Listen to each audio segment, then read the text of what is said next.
ආයිබෝවන් යාළුවනේ ආතල් කිචන් එකෙන් අද මම ඔයාලට කියලා දෙන්නේ අපේ ඇඟේ ලෙඩ රෝග ගොඩක් අඩු කරගන්න පුළුවන් රසවත් පානයක් ලේසියෙන්ම හදාගන්නේ කොහොමද කියලා.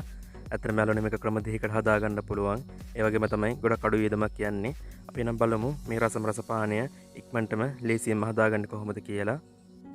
ඉතින් අපිට මේක හදාගන්න අවශ්‍ය වෙන්නේ මේ විදිහට ඇඹරැල්ල ගෙඩි ටිකක්.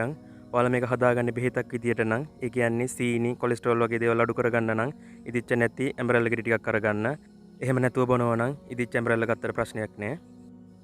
ඊට පස්සේ ඇඹරැල්ල වල පොත් ඉවත් කරගෙන මම මේ විදිහට බ්ලෙන්ඩ් කරගන්න ලේසි වෙන්න මේක පොඩි කෑලි වලට කපා ගන්නවා.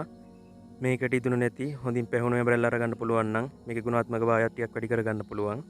ඒ වගේම තමයි මම කලින් කිව්ව විදිහට ඔයාලා මේක ෆාන් එකට වගේ බොනවා නම් හොඳින් ඉදිච්ච ඇඹරැල්ල අරගන්න.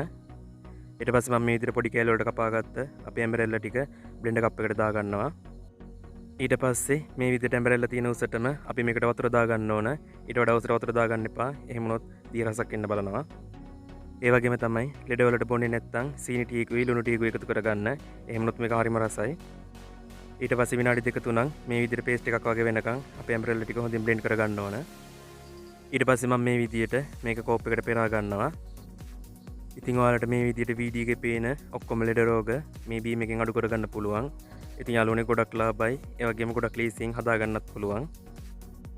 ඉතින් මේ දවස්වල හැමතැනම වගේ ඇඹරැල්ල තියෙන හින්දා ඔයාලත් මේක අනිවාර්යෙන් හදලා බලන්න. ඇත්තටම ස්වාභාවික ගොඩක් රසවත් පානයක්. එහෙනම් යාළුවනේ ගොඩක් ස්තුතියි මගේ වීඩියෝ එක බැලුවට. තවත් ගොඩක් රසවත් වීඩියෝ එකක් අරගෙන ඉක්මනට මෙන්නම්. එතකන් හැමෝම පරිස්සමින් ඉන්න. හැමෝටම බුදු සරණයි. දිපීටයි මං ගියා.